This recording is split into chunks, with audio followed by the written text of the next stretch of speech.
Un truc que je voudrais rajouter aussi, c'est qu'il n'y a jamais de bon moment pour passer à l'action. Si tu passes ta vie à attendre que toutes les conditions soient réunies pour passer à l'action, bah tu vas rester encore une fois passif. Pendant très longtemps, je me suis dit mais moi je serais heureuse uniquement quand j'aurais perdu du poids. Et puis une fois que j'ai perdu du poids, non mais je serais heureuse uniquement quand j'aurais trouvé un mec. Puis finalement, bah j'ai toujours pas de mec, mais je me dis attends, c'est-à-dire qu'il faut que j'attende d'être en couple pour être heureuse.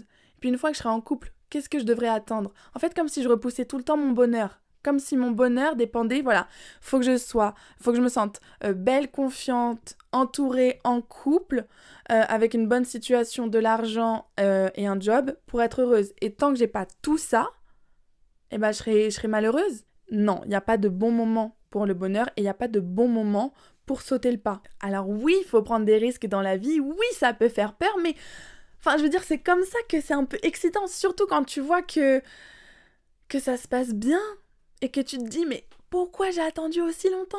Passe à l'action.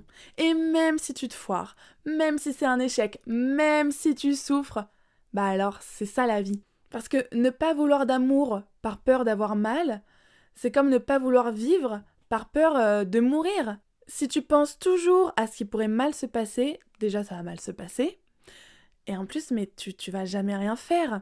Et tu vas rester dans ta chambre à te tourner les pouces toute ta life. Et donc ça, c'est pas du tout être maître de sa vie.